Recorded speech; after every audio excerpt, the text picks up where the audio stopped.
Hi students, in this video I am going to discuss the next topic, that is locking technique used in DBMS. Okay, so initially going to deep into locking techniques, first of all we have to understand what is the purpose of using locking.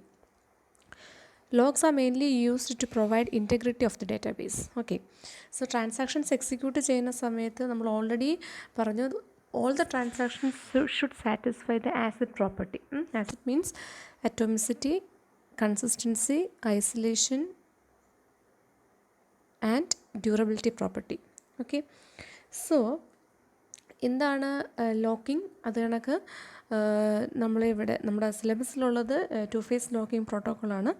അതെങ്ങനെയാണ് work ചെയ്യുന്നതാണ് ഈ ഒരു വീഡിയോയിൽ ഞാൻ explain ചെയ്യുന്നത്.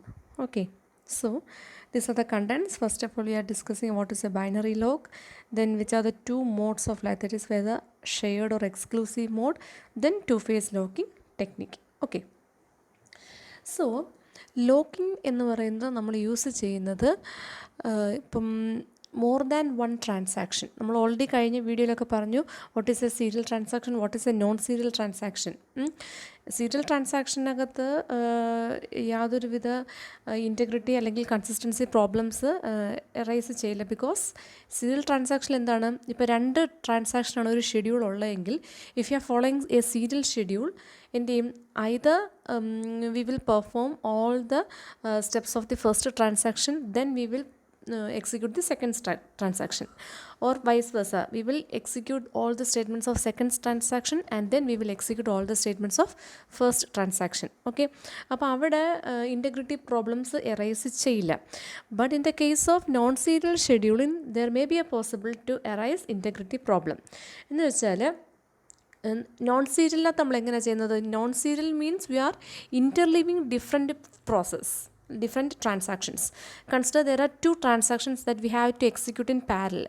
Then while preparing a schedule, we will interleave the instructions of both the transactions in order to attain a non-serial schedule. Okay, ഒരു non serial schedule create ചെയ്യാൻ വേണ്ടി നമ്മൾ എന്ത് ചെയ്യും, നമ്മൾ യൂസ് ചെയ്യുന്ന രണ്ട് ട്രാൻസാക്ഷൻസിൻ്റെയും സ്റ്റെപ്സിനെ നമ്മൾ എന്ത് ചെയ്യും, ഇൻ്റർലീവ് ചെയ്തായിരിക്കും ഷെഡ്യൂളിനെ പ്രിപ്പയർ ചെയ്യുന്നത്.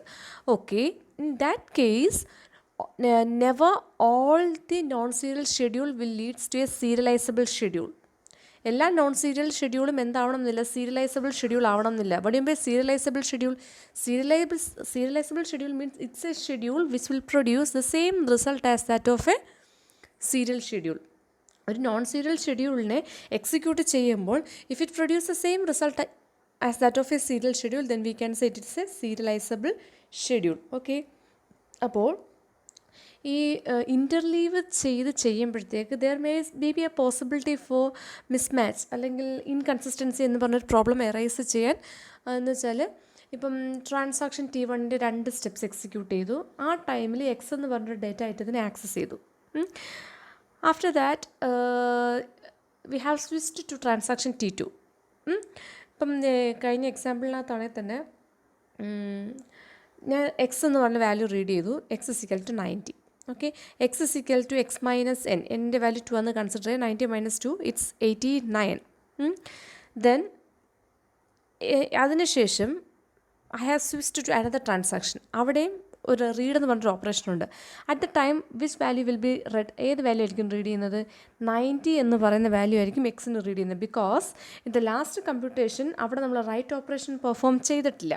ഓക്കെ, അപ്പം റൈറ്റ് ഓപ്പറേഷൻ പെർഫോം ചെയ്യാത്തടത്തോളം കാലം ആ ഒരു എക്സിക്യൂഷൻ സ്റ്റാർട്ട് ചെയ്യുന്നതിന് മുന്നേ what is the value of X? That will be the value of X which is permanently stored and it will be readed by the all the transactions.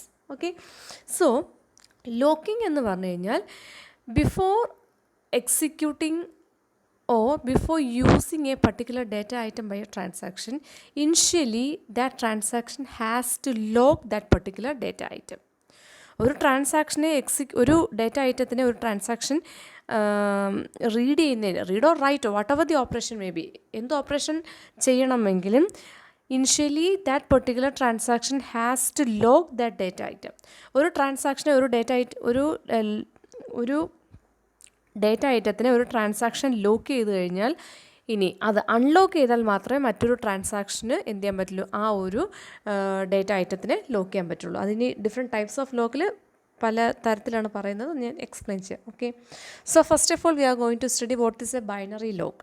Binary lock എന്ന് പറഞ്ഞു കഴിഞ്ഞാൽ we already know binary numbers എന്ന് പറയുമ്പോൾ ഏതൊക്കെയാണ് 0 and 1. Similarly binary lock has 2 states. That is first one is locked state, അത് നമ്മൾ 1 എന്ന് പറഞ്ഞ് സെറ്റ് ചെയ്യുന്നു. അൺലോക്ക്ഡ് സ്റ്റേറ്റ് എന്ന് പറയുന്നത് 0 എന്ന് പറഞ്ഞ് സെറ്റ് ചെയ്യുന്നു. ഓക്കെ, ഞാൻ പറഞ്ഞു ഒരു ഒബ്ജക്റ്റിനെ ഒരു ട്രാൻസാക്ഷൻ യൂസ് ചെയ്യണമെങ്കിൽ initially that object has to be locked. ആ ഒരു ട്രാൻസാക്ഷൻ ആ ഒബ്ജക്റ്റിനെ ലോക്ക് ചെയ്താൽ മാത്രമേ എന്ത് ചെയ്യാൻ പറ്റുള്ളൂ, ആ ട്രാൻസാക്ഷൻ ആ ഒബ്ജക്റ്റിനെ യൂസ് ചെയ്യാൻ പറ്റുള്ളൂ. ലോക്ക് ചെയ്തിട്ടില്ലെങ്കിൽ അതിന് എന്ത് ചെയ്യാൻ പറ്റില്ല, ആ ട്രാൻസാക്ഷൻ യൂസ് ചെയ്യാൻ പറ്റില്ല. If an object is locked by a transaction, then only the transaction can use that object.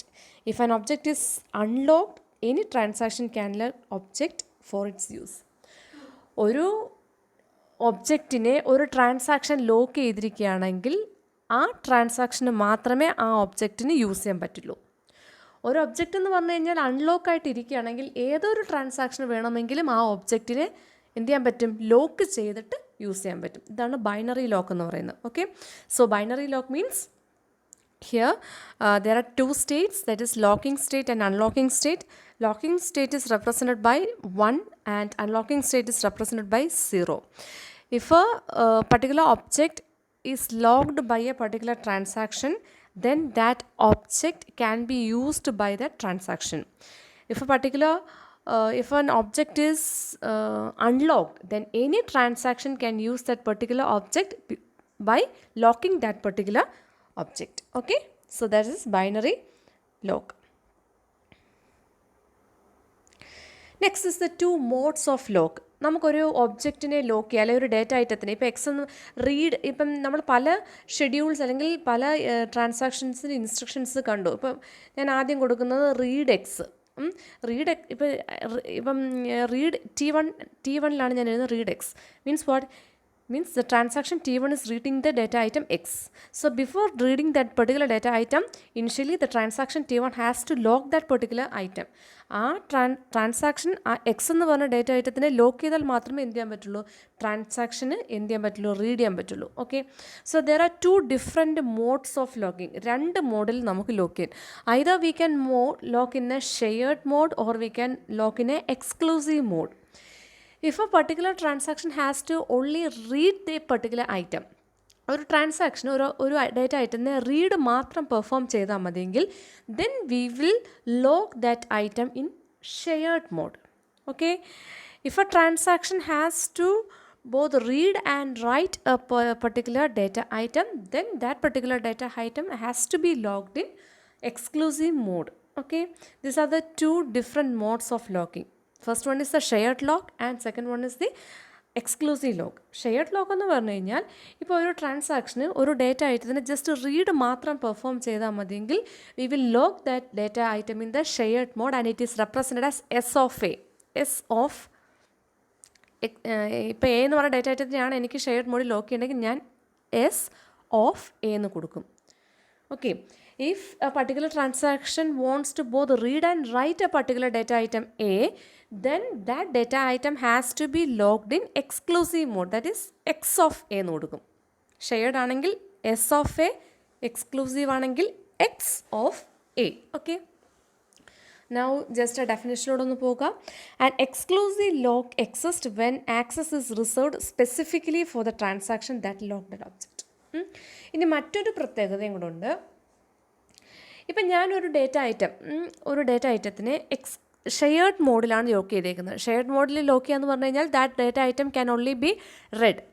T1 എന്ന് പറഞ്ഞ ട്രാൻസാക്ഷൻ എന്താണ്, ഒരു ഡേറ്റ ഐറ്റത്തിനെ ഷെയർഡ് മോഡിൽ ലോക്ക് ചെയ്യാന്ന് പറഞ്ഞു കഴിഞ്ഞാൽ ആ T1 എന്ന് പറഞ്ഞ ട്രാൻസാക്ഷൻ ആ ഡേറ്റേനെ എന്ത് മാത്രമേ ചെയ്യാൻ പറ്റുള്ളൂ, ജസ്റ്റ് റീഡ് മാത്രമേ ചെയ്യാൻ പറ്റുള്ളൂ, റൈറ്റ് ഓപ്പറേഷൻ പെർഫോം ചെയ്യാൻ പറ്റില്ല. ഓക്കെ, അങ്ങനാണെങ്കിൽ ആ ഡേറ്റ ഐറ്റത്തിനെ വേറെ ഏത് ട്രാൻസാക്ഷന് വേണമെങ്കിലും എന്ത് ചെയ്യാൻ പറ്റും, ഷെയർഡ് മോഡിൽ ലോക്ക് ചെയ്യാൻ പറ്റും. ഷെയർഡ് മോഡിലും എക്സ്ക്ലൂസീവ് മോഡിലും ലോക്ക് ചെയ്യാൻ പറ്റും. But once exclusive mode is attained for a particular data item, then no more locking is possible unless that particular exclusive mode is unlocked. ഒരു ഡേറ്റ ഐറ്റത്തിനെ ഞാൻ എക്സ്ക്ലൂസീവ് മോഡിൽ ലോക്ക് ചെയ്ത് കഴിഞ്ഞാൽ ആ ഡേറ്റ ഐറ്റത്തിനെ പിന്നീട് ഇനി ഏത് ട്രാൻസാക്ഷൻ ആക്സസ് ചെയ്യണമെങ്കിലും we have to unlock that particular exclusive mode lock. Exclusive മോഡിൽ ലോക്ക് ചെയ്തിരിക്കുന്ന ഡേറ്റ ഐറ്റത്തിനെ അൺലോക്ക് ചെയ്താൽ മാത്രമേ നമുക്ക് എന്ത് ചെയ്യാൻ പറ്റുള്ളൂ, ആ പർട്ടിക്കുലർ ഡേറ്റ ഐറ്റത്തിനെ മറ്റേത് ട്രാൻസാക്ഷനും എന്ത് ചെയ്യാൻ പറ്റുള്ളൂ, ലോക്ക് ചെയ്ത് യൂസ് ചെയ്യാൻ പറ്റുള്ളൂ. Okay, just go through the definition. An exclusive lock exists. An exclusive lock exists when access is reserved specifically for the transaction that locked the object. A shared lock exists when concurrent transactions are granted read operation on the basis of a common lock.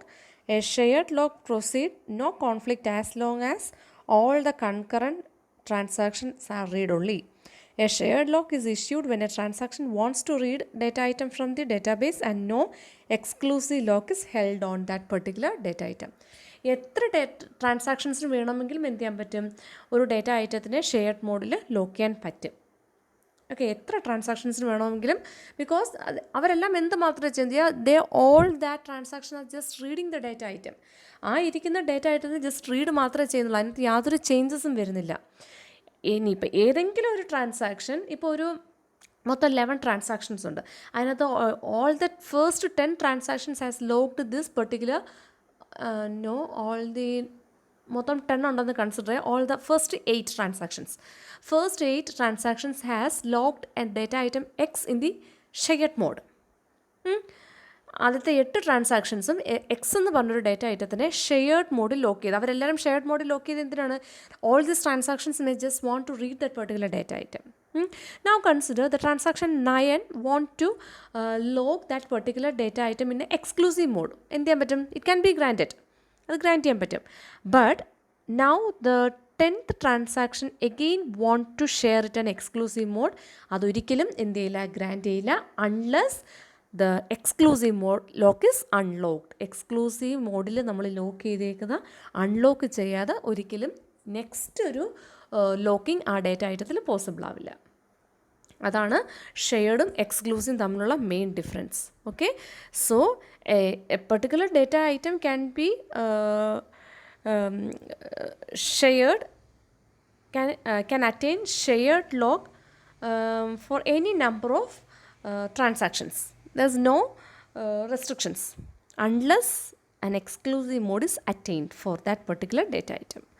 Once such a exclusive lock is attained, then none of the transactions can attain a new lock on it unless it is that particular exclusive lock is unlocked. Okay, ഇതാണ് shared and exclusive lock എന്ന് പറയുന്നത്. These two are the different modes of locking. നമുക്ക് 2 മോഡിലാണ് lock ചെയ്യുന്നത്, based upon the type of the operation we are performing.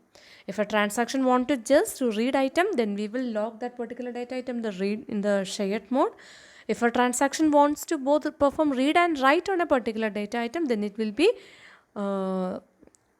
locked in exclusive mode. Okay, consider ഇനി ഇത് ഞാൻ പറഞ്ഞ കാര്യങ്ങൾ തന്നെയാണ്. I will just go through the statements. Okay, so using the shared and exclusive locking concept, a lock can have 3 states. First one is unlocked. If a data item is not used by any of the transaction, then that object is unlocked state. ഒരു particular data ഐറ്റത്തിനെ ഒരു transaction use ചെയ്യുന്നില്ലെങ്കിൽ അതിനെ ആരും എന്ത് ചെയ്തിട്ടില്ല, lock ചെയ്തിട്ടില്ല, means it is unlocked states. പിന്നെ ചെയ്യാൻ പറ്റുന്നത്, ഇനിയിപ്പോൾ ആരെങ്കിലും യൂസ് ചെയ്യാൻ പോകുന്നെങ്കിൽ we have to lock that particular data item. Lock ചെയ്യുക എന്ന് പറഞ്ഞു കഴിഞ്ഞാൽ based on the type of the operation we are going to perform, it can be either locked in shared mode or it can be locked in exclusive mode. If you want to read it, we will lock in shared mode. If you want to both perform read and write, then we will lock in exclusive mode. Okay, so for example, if transaction T1 has a shared lock on data item X, T1 എന്ന് പറയുന്നത് ഒരു X എന്ന് പറഞ്ഞ data ഐറ്റത്തിനെ shared മോഡിൽ lock ചെയ്തു. Shared മോഡിൽ lock ചെയ്യുക എന്ന് പറഞ്ഞു കഴിഞ്ഞാൽ T1ന് എന്ത് മാത്രമേ പറ്റുള്ളൂ, എക്സിനെ റീഡ് മാത്രമേ ചെയ്യാൻ പറ്റുള്ളൂ. And transaction T2 want to read data item X. അപ്പം T1 ഓൾറെഡി ഷെയർഡ് മോഡിൽ എക്സിനെ ലോക്ക് ചെയ്തു. At the same time T2 also want to lock that particular data item in the read mode.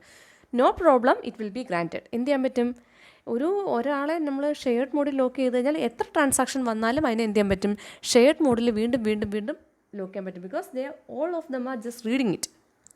Now ഇനി ഒരു exclusive വരുമ്പോഴാണ് നമ്മുടെ scenario change ആവുന്നത്. If transaction T2 updates data item X. ഇപ്പം transaction T2 എന്ന് പറഞ്ഞ transaction data item എക്സിൻ്റെ വാല്യൂവിനെ, ഇപ്പോഴത്തെ വാല്യൂവിനെ ഒന്ന് അപ്ഡേറ്റ് ചെയ്യണം. അപ്ഡേറ്റ് ചെയ്യാന്ന് പറഞ്ഞാൽ എന്താ, നമ്മൾ റൈറ്റ് ചെയ്യണം. പുതിയൊരു വാല്യൂവിനെ റൈറ്റ് ചെയ്യുന്നതാണ് അപ്ഡേറ്റ് എന്ന് ഉദ്ദേശിച്ചത്. അപ്പോൾ റൈറ്റ് ചെയ്യണമെങ്കിൽ ഷെയർഡ് മോഡ് മാത്രം പറ്റുമോ? പോരില്ല. The transaction T2 has to lock the data item X in exclusive mode. Okay. So an exclusive lock is required by T2 over the data item X. Okay. The exclusive lock is granted if and only if no other locks are held on that particular data item. Okay. So that's all. Now we are going to discuss a type of locking protocol, that is two-phase locking protocol. Okay, this is two-phase locking protocol. Two-phase locking protocol എന്ന് പറയുമ്പോഴത്തേക്ക് ഇവിടെ മൊത്തം 3 പാർട്ടായിട്ടായിരിക്കും ഈ ഒരു process നടക്കുന്നത്. എന്നുവെച്ചാൽ ഒരു ട്രാൻസാക്ഷൻ്റെ എക്സിക്യൂഷനെ 3 face ആയിട്ട് ഡിവൈഡ് ചെയ്യും. അതിൻ്റെ ഫസ്റ്റ് ഫേസിൽ ചെയ്യുന്നതെന്ന് പറഞ്ഞു കഴിഞ്ഞാൽ ഒരു ട്രാൻസാക്ഷൻ്റെ എക്സിക്യൂഷനെ 3 ഫേസ് ആയിട്ട് ഡിവൈഡ് ചെയ്യുന്നു. ഫസ്റ്റ് ഫേസ്, ആ ട്രാൻസാക്ഷന് എന്തൊക്കെ ഡേറ്റ ഐറ്റത്തിനെ വേണം അവരെ എല്ലാം എന്ത് ചെയ്യണം, we have to lock it. അവരെല്ലാം ലോക്ക് ചെയ്യണ്ടേ? അപ്പോൾ ലോക്ക് ചെയ്യാൻ വേണ്ടുന്ന പെർമിഷൻ ചോദിക്കുന്നു. ഓക്കെ. സെക്കൻഡ് സ്റ്റെപ്പ് എന്ന് പറയുന്നത് അവരെ എല്ലാം ലോക്ക് ചെയ്ത് മേടിക്കുന്നു. തേർഡ് സ്റ്റെപ്പ് എന്ന് പറയുന്നത് എല്ലാ പ്രോസസ്സിങ് കഴിഞ്ഞതിന് ശേഷം ലോക്സിനെ കംപ്ലീറ്റ് റിലീസ് ചെയ്യുന്നു. These are the 3 phases. Okay. So first phase എന്ന് പറയുന്നത് എന്താണ്? It seeks permission for the lock it requires. ആ ഒരു ട്രാൻസാക്ഷൻ എക്സിക്യൂട്ട് ചെയ്യാൻ എന്തൊക്കെ ഡേറ്റ ഐറ്റംസ് വേണോ ആ ഡേറ്റ ഐറ്റത്തിനെല്ലാം ലോക്ക് ചെയ്യാനുള്ള പെർമിഷൻ മേടിക്കുന്നു. In the second phase or in the second part we will lock all that particular data item. എല്ലാ ഡേറ്റ ഐറ്റത്തിനെയും ലോക്ക് ചെയ്യുന്നു. And in the third phase, after the execution of such a transaction, all the locked data item will be unlocked and it will be used by some other transactions. Okay. So now go into the definitions of two-phase locking protocol. So this locking protocol divide the execution phase of a transaction into 3 parts. First part is then seeking the permission to lock the data item. Second part is attaining the lock. Third part is releasing the lock. അത് വളരെ സിമ്പിളായിട്ട് പറയുകയാണെങ്കിൽ first one is seeking permission, second one is attaining the lock, third one is releasing the lock. Okay. Steps ആയിട്ട് പറയുകയാണെങ്കിൽ in the first part, when A transaction starts executing it seeks permission for the lock it requires. അതിന് വേണ്ടുന്ന എല്ലാ data ഐറ്റത്തിനെ lock ചെയ്യാനുള്ള permission seek ചെയ്യുന്നു. In the second part എന്ത് ചെയ്യും? It will acquires all the locks. എല്ലാ ലോക്കും അത് acquire ചെയ്യും. As soon as the transaction release its first lock, ഇനിയിപ്പം ആ ലോക്കിംഗ് എല്ലാം കഴിഞ്ഞതിന് ശേഷം എന്ത് ചെയ്യും? അവർ തേർഡ് ഫേസ് സ്റ്റാർട്ട് ചെയ്യും. തേർഡ് ഫേസ് എന്ന് പറഞ്ഞാൽ എന്താ?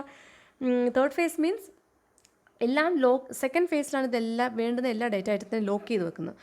Once locking process is over, ഇനി എന്ത് ചെയ്യാൻ പറ്റില്ല, നമുക്ക് പുതിയ ലോക്സ് ഒന്നും നമുക്ക് അറ്റൈൻ ചെയ്യാൻ പറ്റില്ല. ആ ലോക്ക് ചെയ്ത ഡേറ്റ ഐറ്റം വെച്ച് തന്നെ നമ്മുടെ ട്രാൻസാക്ഷൻ എക്സിക്യൂട്ട് ചെയ്യുക. Try to perform or try to complete that particular transaction. After the transaction is completed, then we can release the acquired lock. നമ്മൾ അക്വയർ ചെയ്ത എല്ലാ ലോക്സും നമുക്ക് എന്ത് ചെയ്യാൻ പറ്റും? റിലീസ് ചെയ്യാൻ പറ്റും. Okay. So this is just a diagram, and when transaction begin, we will try to acquire when this is a transaction begin point. Okay, just look, this is a transaction begin point. At this point, the transaction will try to acquire lock all the data items which is needed for that particular transaction. Then it will acquire all or attain all the transactions and hold it until the transaction ends. Once the transaction ends, then it can release all the data items which is acquired or attained during the execution phase. Okay. So in the case of two-phase locking protocol, it is mainly classified into 2 parts. First part is the growing part and second part is the shrinking part, or it is mainly in the two phase. Name തന്നെ ഉണ്ട് two phase locking protocol എന്ന് വെച്ചാൽ അവിടെ രണ്ട് ഫേസിലായിട്ടാണ് കാര്യങ്ങൾ നടക്കുന്നത്. First ഫേസിന് നമ്മൾ growing phase എന്ന് പറയും. Second phase is termed as shrinking phase. Growing phase means in that particular phase we will attain all the locks. ആ ഒരു ട്രാൻസാക്ഷൻ എക്സിക്യൂട്ട് ചെയ്യാൻ എന്തൊക്കെ ഡേറ്റ ഐറ്റം വേണം, ആ ഡേറ്റ ഐറ്റത്തിനെല്ലാം ലോക്ക് ചെയ്യുന്ന ഫേസ് ആണെന്ന് പറയുന്നത് growing phase. Next phase shrinking phase. Shrinking ഫേസിലായിരിക്കും നമ്മൾ എന്ത് ചെയ്യുന്നത്, നമ്മൾ ഗ്രോയിങ് ഫേസിൽ ലോക്ക് ചെയ്ത കംപ്ലീറ്റ് ഡേറ്റ ഐറ്റത്തിനെയും അൺലോക്ക് അല്ലെങ്കിൽ റിലീസ് ചെയ്യുന്ന ഫേസ് ആണ് ഇതെന്ന് പറയുന്നത് the second phase, that is shrinking phase. So ആ നെയിമിൽ തന്നെ ഉണ്ട് two phase locking protocol. Means here we are using two phases. First phase is the growing phase and second phase is the shrinking phase. In the growing phase, all the data item that a particular transaction needed will get locked. Okay, and in the shrinking phase, all the locked data items get released or unlocked. Similarly, in the growing phase, no unlocking or releasing can be made. Similarly, in the shrinking phase, no lock attainment can be made. Okay. Next is to claim an exclusive or write lock, a transaction must first acquire a shared lock and then upgrade it to exclusive lock. So these all are about the lock or locking technique. So lock is mainly used to attain integrity or concurrency in the database. And first of all, we have discussed what is a binary lock. Binary lock has two states. Locked, it is represented as binary 1 and unlocked state as binary 0. Now, after that, we have discussed the various mode. There are two different modes for locking, shared and exclusive. If a particular data item wants to be only to be read, then we will lock it in shared mode. And if it has to be write, then we will lock it in exclusive mode. Okay, so that's all about this particular video. Thank you.